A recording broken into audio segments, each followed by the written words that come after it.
بسم اللہ الرحمن الرحیم۔ السلام علیکم پیارے دوستو، آج کی اس ویڈیو میں ہم بات کرنے والے ہیں حضرت علی رضی اللہ تعالیٰ عنہ کے حوالے سے کہ کالا اور بدصورت بچہ کس گھر میں پیدا ہوتا ہے، اور ساتھ ہی آپ کو یہ بھی بتانے والے ہیں کہ معذور اور کمزور بچہ کس گھر میں پیدا ہوتا ہے۔ اس لیے آج کی ویڈیو آپ سبھی کے لیے بہت زیادہ خاص ہے، آپ اس کو آخری تک ضرور سے دیکھیے گا اور مہربانی کر کے اس ویڈیو کو آگے بھی شیئر کر دیجیے گا۔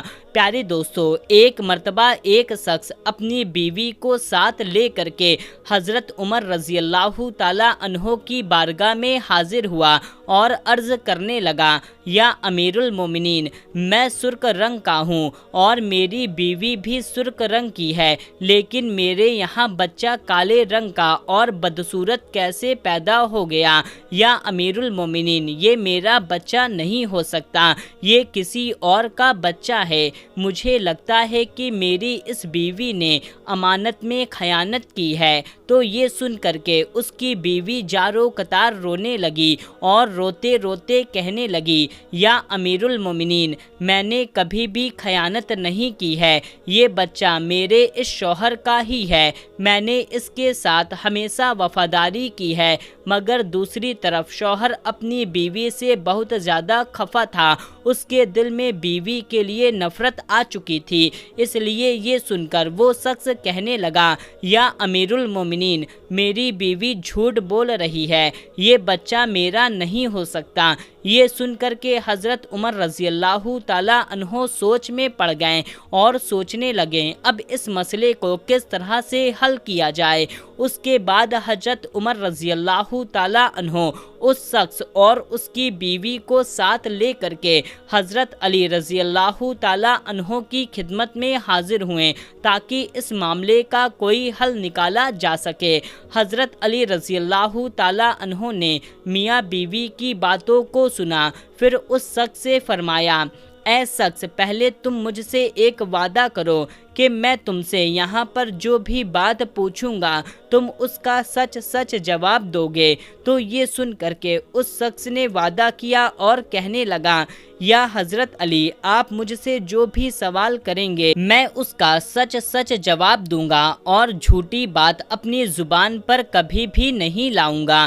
یہ سن کر کے حضرت علی رضی اللہ تعالیٰ عنہ نے فرمایا، اے شخص، سچ سچ بتاؤ، کیا تم نے اپنی بیوی کے ساتھ حالت حیض میں مباشرت کی تھی؟ یعنی کہ کیا تم اپنی بیوی کے ساتھ حیض کی حالت میں ہم بستری کی تھی؟ یہ سن کر وہ شخص تھوڑی دیر تو خاموش رہا، پھر کہنے لگا، ہاں حضرت علی، میں نے اپنی بیوی کے ساتھ اس حالت میں مباشرت کی تھی جب وہ حالت حیض میں تھی۔ تو اتنا سنتے ہی حضرت علی رضی اللہ تعالیٰ عنہ فرمانے لگے، اے شخص، اب تم اس سے انکار نہ کر، جب تم نے حالت حیض میں اپنی بیوی کے ساتھ ہم بستری کی تھی تو اس وقت تمہارا نفتہ تمہاری بیوی کے سیاہ خون کے ساتھ مل گیا تھا، یعنی کہ گندے خون کے ساتھ مل گیا تھا، جس کی وجہ سے پھر تمہارا یہ بچہ سیاہ رنگ کا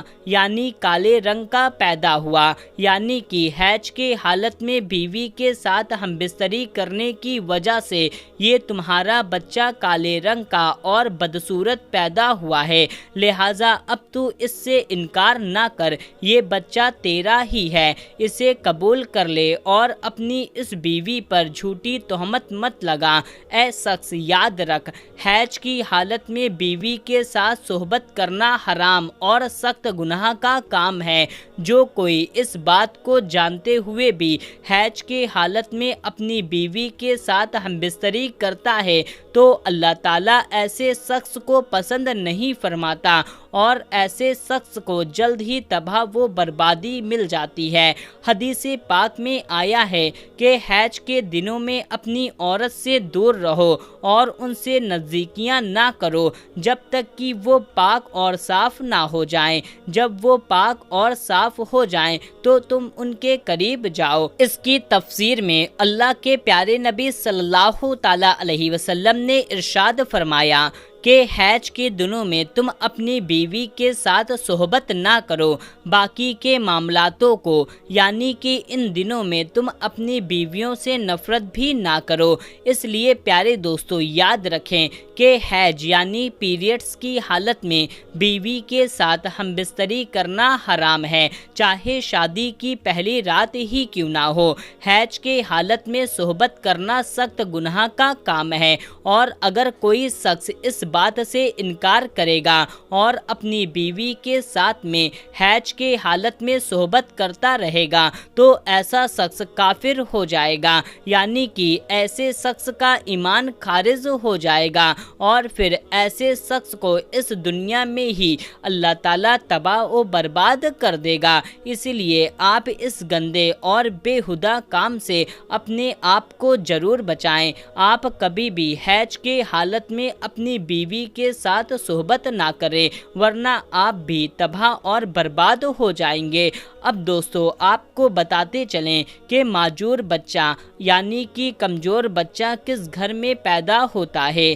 ایک مرتبہ مدینہ شہر میں ایک جوان لڑکی کی شادی ایک بوڑھے مرد کے ساتھ ہو گئی، اور اس کے بعد ان دونوں میاں بیوی کا ایک دوسرے کے قریب آنا ہوا، یعنی کہ شادی کی پہلی رات ان دونوں میاں بیوی کا ملاپ ہوا، لیکن اتفاق سے اسی رات اس بوڑھے آدمی کا انتقال ہو گیا۔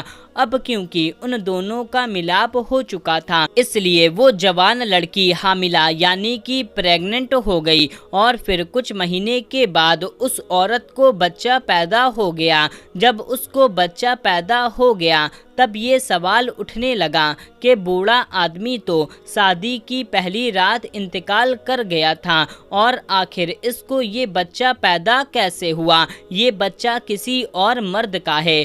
ہم آپ کو بتا دیں پیارے دوستو کہ اس بوڑھے شخص کی ایک پہلے بھی شادی ہو چکی تھی، اور اس کے اس پہلی بیوی سے ایک بیٹا بھی موجود تھا۔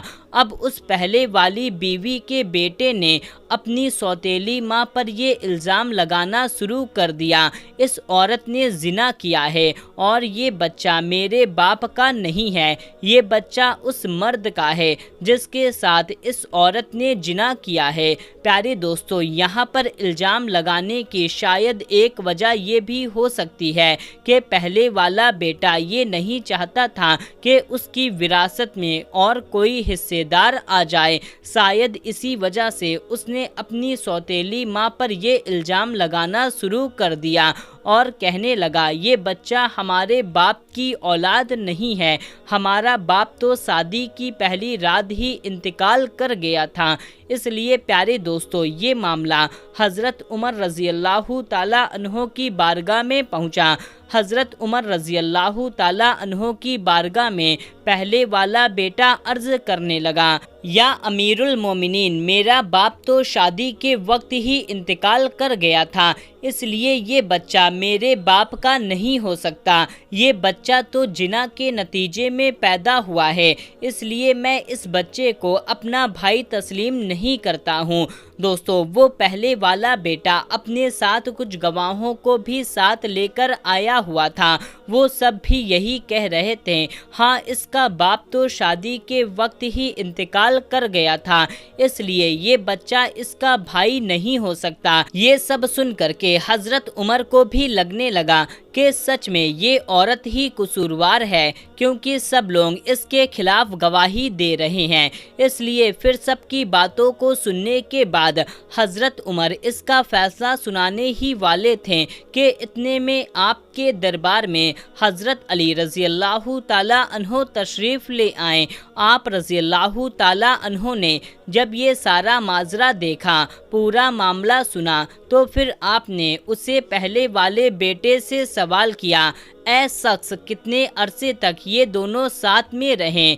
آپ جس بچے پر الزام لگا رہے ہو وہ زنا سے پیدا ہوا ہے، وہ بچہ اس وقت کہاں پر ہے؟ کیا آپ مجھے اس بچے کو دکھا سکتے ہو؟ تو یہ سن کر کے اس پہلے والے بیٹے نے کہا، ہاں یا علی، میں آپ کو دکھا سکتا ہوں، مگر اس وقت وہ ہمارے ساتھ موجود نہیں ہے۔ تو یہ سن کر کے حضرت علی رضی اللہ تعالیٰ عنہ نے فرمایا اچھا تو ٹھیک ہے، تم کل اس بچے کو لے کر آنا، کل اس مقدمے کا فیصلہ سنایا جائے گا۔ دوستو اس کے بعد دن گزرا، دوسرا دن وہ پہلے والا بیٹا اس بچے کو ساتھ لے کر کے حضرت علی کی بارگاہ میں حاضر ہوا اور عرض کرنے لگا یا حضرت علی یہی وہ بچہ ہے۔ بچے کو دیکھ کر کے حضرت علی نے فرمایا میں ابھی فیصلہ کر دیتا ہوں۔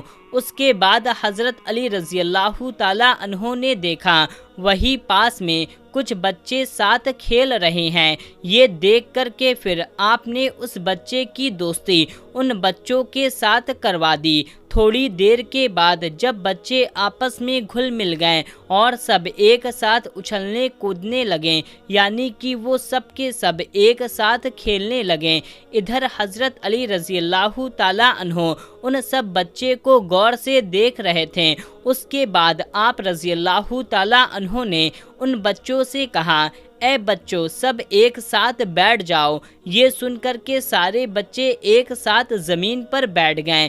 پھر آپ نے فرمایا کہ تمام بچے ایک ساتھ کھڑے ہو جاؤ۔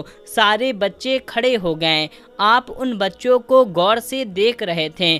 آپ نے دیکھا وہ سارے بچے بڑی ہی آسانی کے ساتھ بیٹھ گئے اور بڑی ہی آسانی کے ساتھ کھڑے ہو گئے، لیکن اس بچے کو بیٹھنے اور اٹھنے میں کچھ دقت کا سامنا کرنا پڑا جس بچے پر الزام لگایا جا رہا تھا۔ یہ دیکھ کر کے پھر حضرت علی رضی اللہ تعالیٰ عنہ نے فیصلہ سنایا۔ آپ نے فرمایا یہ بچہ اسی بوڑھے شخص کا ہے، یہ کسی اور مرد کا بچہ نہیں ہے، کیونکہ اس بچے کا باپ بوڑھا تھا اس لیے اس میں کچھ کمزوری نظر آ رہی ہے، اور باقی بچے جوان مرد کے بچے ہیں اس لیے وہ سارے تندرست ہیں۔ میرے پیارے دوستو ہمیں یہ امید ہے کہ آپ کو آپ کے سوالوں کا جواب مل گیا ہوگا، تو آپ اس ویڈیو کو ایک لائک ضرور کریں اور اس چینل کو سبسکرائب کر لیں۔ ملتے ہیں تب تک کے لیے اللہ حافظ۔